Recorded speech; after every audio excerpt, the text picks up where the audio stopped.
मोडिग्लियानी Miller ने अपनी जो कैपिटल स्ट्रक्चर की थ्योरी दी उसमें एक आर्बिट्राज प्रोसेस उन्होंने एक्सप्लेन किया।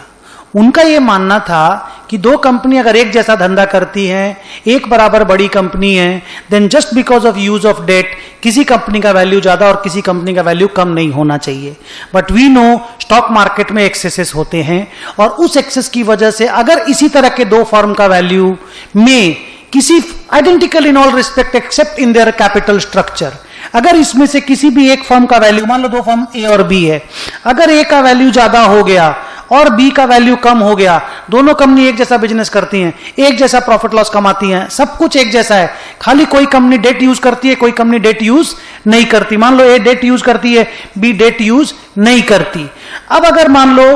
किसी फर्म का वैल्यू ज्यादा हो गया स्टॉक मार्केट में, तो लोग आर्बिट्राज करना स्टार्ट कर देंगे। आर्बिट्राज में क्या होता है कि लोग हायर वैल्यूड वाली कंपनी में अपनी जो इक्विटी होगी उसको सेल करेंगे, बिकॉज कंपनी का वैल्यू डिसप्रोपोर्शनेटली बढ़ गया है, वैसी ही कंपनी सस्ते दाम में मार्केट में मिल रही है, तो लोग क्या करेंगे, ओवर वैल्यूड वाला जो फर्म है, वो जो कंपनी है, उसकी अपनी इक्विटी को सेल कर देंगे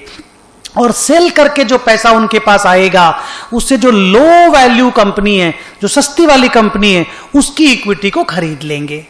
और अगर उनके पास कोई सरप्लस पैसा बच जाता है या डेफिसिट होता है इस प्रोसेस में, तो उस सरप्लस या डेफिसिट को बोरोइंग से एडजस्ट कर लेंगे। एंड इन द प्रोसेस आप ये देखेंगे कि उन लोगों को शिफ्टिंग करने से, क्योंकि वो लोग महंगी वाली कंपनियों का परफॉर्मेंस एक जैसा है, एवरीथिंग इज सेम,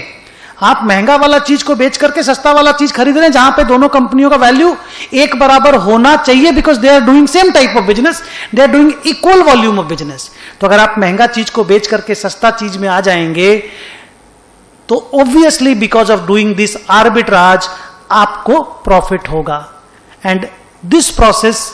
मोडिग्लियानी मिलर ने बोला तब तक चलेगा जब तक इक्विलिब्रियम एस्टैब्लिश नहीं हो जाता, क्योंकि अगर हाई वैल्यू इक्विटी को लोग लगातार बेचेंगे, लो वैल्यू वाली इक्विटी को खरीदेंगे, तो हाई वैल्यू वाली इक्विटी गिरती जाएगी, लो वैल्यू वाली इक्विटी बढ़ती जाएगी, तो अल्टीमेटली इक्विलिब्रियम अचीव हो जाएगा। तो हर आर्बिट्राज का अल्टीमेट जो गोल होता है या अल्टीमेट जो रिजल्ट होता है वो इक्विलिब्रियम होता है।